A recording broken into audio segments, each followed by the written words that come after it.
A ver, una idea.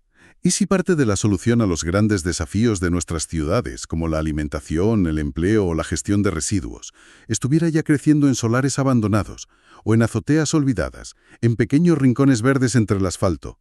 No es una idea nueva, claro, la agricultura urbana es un movimiento global, pero hoy no vamos a hablar de una utopía. Hoy vamos a analizar un plan muy concreto, una ley que intenta convertir esa visión en una política de Estado. Vamos a meternos de lleno en una ley pionera aprobada en Brasil. La fuente que tenemos es la Ley 14.935, que se sancionó el 26 de julio de 2024. Y nuestra misión no es solo leer el texto legal, que bueno, puede ser un poco árido. Vamos a actuar casi como detectives, ¿no? Buscando la visión que hay detrás, examinando sus promesas, pero también buscándoles las costuras, las posibles grietas. La pregunta es, ¿estamos ante un verdadero cambio de paradigma para la vida urbana? ¿O es una declaración de intenciones preciosa, pero que se queda en el papel? Venga, pues vamos a desgranar esto. La ley establece lo que llama la Política Nacional de Agricultura Urbana y Periurbana. Y lo primero es definir el terreno de juego. El artículo 1 dice que es la actividad agrícola y ganadera, en áreas urbanas y periurbanas. Y a mí, lo primero que me saltó a la vista fue esa palabra, ganadera. ¿Estamos hablando en serio de ganadería en las ciudades? Porque mi mente se va directamente a gallinas en los balcones o cabras en las azoteas, y eso suena a un caos de salud pública y, vamos, a quejas de vecinos sin fin. Ha sido directo a uno de los puntos más polémicos y a la vez más interesantes. Obviamente no creo que la ley esté pensando en instalar, no sé, granjas de vacas en el centro de Sao Paulo, pero al incluir el término ganadería, abre la puerta a un abanico de posibilidades que van mucho más allá de las lechugas. Piensa en cosas como la apicultura urbana, o sea, colmenas en las azoteas para producir miel y polinizar la ciudad, o pequeñas granjas de aves de corral muy controladas en zonas periurbanas, acuicultura a pequeña escala. Lo crucial no es la palabra en sí, sino lo que viene justo después. La ley no dice barra libre, el texto es muy claro en eso. Dice que toda actividad debe cumplir con la legislación sanitaria y ambiental vigente. Le está diciendo a los municipios, podéis explorar esto, pero con las máximas garantías. O sea que no es una invitación al salvaje oeste, no. Es más bien un marco para empezar a pensar cómo integrar la producción de proteína animal de forma sostenible. Exacto. Y fíjate en otra frase clave de esa definición. Dice que es una actividad integrada al sistema ecológico y urbano. Esto es fundamental. No está hablando de un pasatiempo, de un huerto como hobby para el fin de semana. Lo concibe como una pieza del metabolismo de la ciudad, una función más de su organismo, como la gestión del agua o la electricidad. Le da una entidad seria, profesional y económica desde la primera línea. Vale, entiendo. La definición es amplia, es ambiciosa, pero cuando llegué al artículo 2, a la lista de objetivos, fue cuando me di cuenta de que el alcance de este proyecto es otra cosa completamente distinta. No va solo de producir alimentos. Algunos objetivos son los que podríamos esperar, claro. Mejorar la seguridad alimentaria, generar ingresos, lógicos y necesarios. Pero hay otros que dibujan una ciudad radicalmente diferente. Es que esa lista de 7 objetivos es, en realidad, una declaración de principios sobre un nuevo modelo de urbanismo. Es donde la ley se quita la careta y muestra su verdadera ambición. Totalmente. Por ejemplo, el objetivo 4. Habla de articular la producción de alimentos en las ciudades con los programas de abastecimiento y compras públicas. A ver si lo entiendo. Esto significaría que una administración, por ejemplo un ayuntamiento, podría obligar al hospital local o a los colegios a comprar sus verduras a una cooperativa de huertos del barrio, incluso si un proveedor a gran escala es más barato. Porque eso generaría un conflicto de intereses y una tensión económica enorme. Has puesto el dedo en la llaga. La palabra clave es articular, no imponer. La ley no crea una obligación estricta, pero sí un incentivo potentísimo y un mandato político. Lo que busca es crear un mercado garantizado, un mercado de proximidad. No se trata de que de la noche a la mañana una red de huertos sustituya a un gran distribuidor. Sería inviable.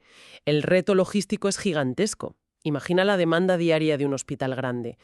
Pero sí se puede empezar a construir un sistema híbrido. ¿Y eso cómo funcionaría en la práctica? Pues, por ejemplo, el programa de compras públicas podría empezar por productos específicos, donde los huertos urbanos son más competitivos, hierbas aromáticas frescas para las cocinas, verduras de hoja de alta calidad, productos de temporada. El colegio del barrio podría abastecerse de los tomates de la huerta de al lado para sus ensaladas. Se empieza creando esos circuitos cortos y demostrando que funcionan. Se genera renta local, se reducen costes de transporte, emisiones y se ofrecen alimentos más frescos. La ley no te da la solución logística, pero crea el marco para que los municipios empiecen a diseñarla. Es, sin duda, el mayor desafío de la ley, pero también su aspecto más transformador a nivel económico. Entiendo. No es un interruptor de on-off, sino la construcción de un ecosistema. Y hay otro punto que me dejó pensando, el objetivo 7. Difundir el reciclaje y el uso de residuos orgánicos, de aguas residuales y de aguas pluviales. Esto ya no es agricultura. Esto es economía circular en vena. Pero de nuevo suena increíblemente complejo de implementar a gran escala. Es que aquí es donde se revela la visión holística. Las huertas urbanas no son solo lugares donde crecen cosas. La ley las concibe como infraestructuras verdes multifuncionales. Son pequeñas plantas de tratamiento de residuos. Convierten un problema y un coste para la ciudad, como es la basura orgánica, en un recurso valiosísimo, el compost. Y al mismo tiempo, son herramientas de gestión del agua. Pueden capturar y utilizar el agua de lluvia, reduciendo la carga sobre el alcantarillado y ayudando a prevenir inundaciones. Prestan servicios ecosistémicos. Ya, pero la logística de eso es una pesadilla. Una cosa es que yo haga composta en mi casa con mis restos, y otra muy distinta es gestionar los residuos orgánicos de millones de personas y asegurarse de que ese compost es seguro, que no está contaminado con metales pesados o patógenos, y distribuirlo. Por supuesto. Este objetivo en particular exige una inversión enorme en lo que podríamos llamar la fontanería invisible de la ciudad. Plantas de compostaje descentralizadas, sistemas de recogida selectiva que funcionen de verdad, laboratorios de control de calidad. La ley marca el norte, señala el destino, pero no construye la autopista para llegar allí. Esa es la tarea que le deja a los poderes públicos. Es el gran salto de una visión romántica del huerto a un sistema, digamos, industrializado de economía circular. Ok, la visión es enorme, casi utópica, con unos desafíos prácticos brutales. Lo que me lleva a la pregunta del millón. ¿Tiene dientes esta ley? ¿O se va a quedar en un documento marco lleno de buenas intenciones que nadie aplique? ¿Cómo se lleva esto del papel al suelo de la ciudad? Pues la ley intenta responder a eso con dos mecanismos muy potentes. El primero está en el artículo 3, y es un movimiento muy astuto a nivel administrativo. Exige que la agricultura urbana se incluya en la planificación municipal, específicamente en los planos directores. Que son el equivalente a nuestros planes generales de ordenación urbana, ¿no? Exacto, pero con un matiz importante. En Brasil, los planos directores no son solo una guía de recomendaciones, son la Biblia del urbanismo de una ciudad, la herramienta legal que define su futuro y los usos del suelo para la próxima década. Incluir algo ahí es blindarlo, es darle a un huerto urbano el mismo estatus legal que a una zona residencial, un parque o un polígono industrial. Impide que sea una actividad marginal, temporal, relegada a los espacios que sobran. La convierte en un uso del suelo legítimo y planificado. Es un anclaje legal y físico potentísimo. Vale, ese es el anclaje en el espacio, en el mapa de la ciudad. Pero luego hace falta el impulso, el dinero. Y ahí entra el artículo 5, que detalla las acciones que debe emprender el gobierno federal. La lista es exhaustiva: apoyar a los municipios para que definan áreas, facilitar la compra de los productos, conectar con ese objetivo de las compras públicas del que hablábamos, estimular la asistencia técnica, apoyar la creación de mercados.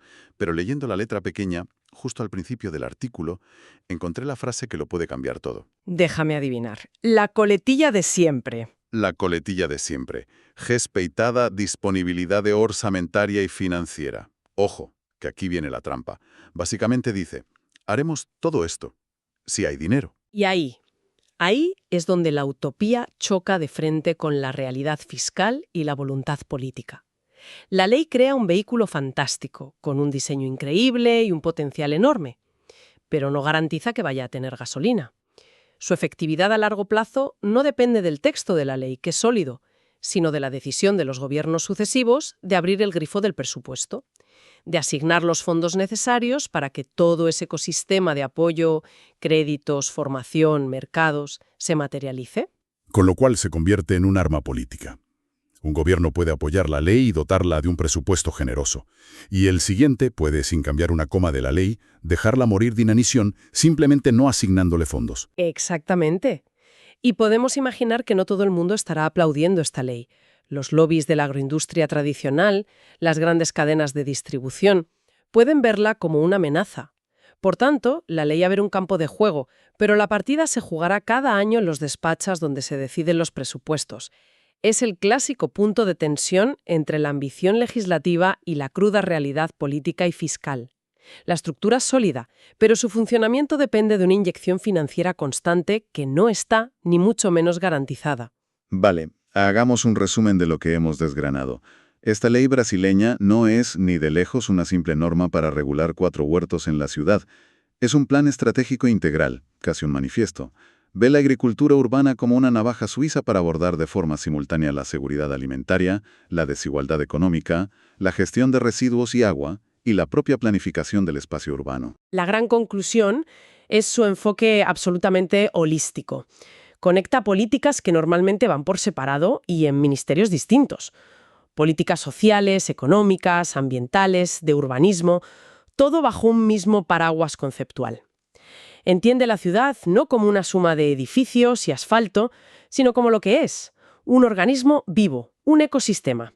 Y propone que la producción de alimentos puede jugar un papel central y regenerativo en ese ecosistema, no solo un papel extractivo y dependiente del exterior. Es una visión muy avanzada. Sí, la visión es potente, pero durante toda la conversación hemos visto que la ley se centra mucho en el lado de la producción, en apoyar al agricultor, designar tierras, dar créditos, facilitar la venta a instituciones. Y aquí me queda una reflexión final, una pieza que quizás la ley solo menciona de pasada.